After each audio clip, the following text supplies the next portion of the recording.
China has warned the Philippines not to stir up conflict in the South China Sea. Beijing responding to remarks made by the U.S. Defense Chief.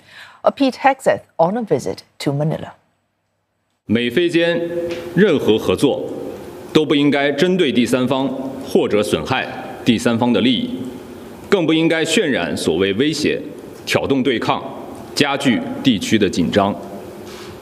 我想强调的是，南海的航行和飞越自由从来都不存在任何问题。 Mr. Hegseth is in the Philippines for the first stop of a tour of Asia. He earlier pledged to strengthen military ties with Manila to stave off threat from Beijing. It reflects the strength, as I said, of our ironclad alliance, particularly in the face of Communist China's aggression in the region. And our partnership demonstrates our commitment to peace and security in the Indo-Pacific.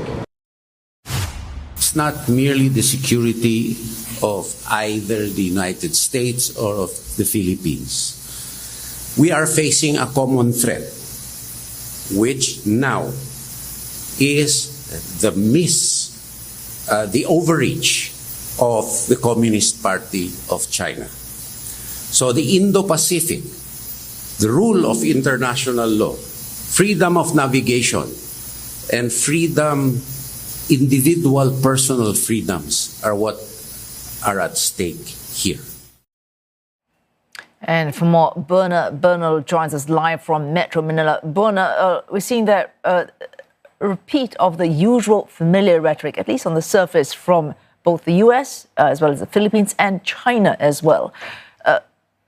Is there any likelihood, given this familiar rhetoric, that there might actually be a further flare-up in tensions in disputed waters in the South China Sea? That certainly is not the hope of the Philippines and the United States, because what was underscored in this visit by U.S. Secretary of Defense Pete Hegseth is deterrence, or what he referred to as, quote, peace through strength, unquote, to deter or to counter what he labels as threats from the Communist Chinese. Now, part of that form of deterrence that Mr. Hegseth discussed with his Philippine counterpart Gilberto Teodoro Jr.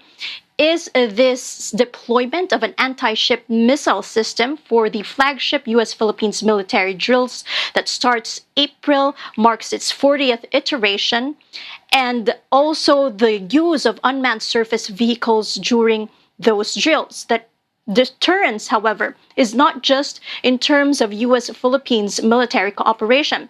The Philippines is repeatedly reiterating that it has partnerships with like-minded partners.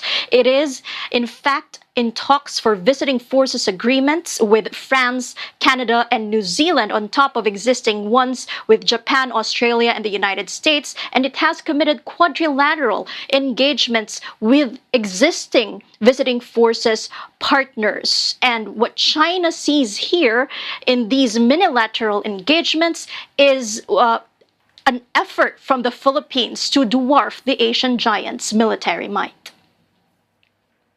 And thanks to Buena Bernal there reporting live from Metro Manila.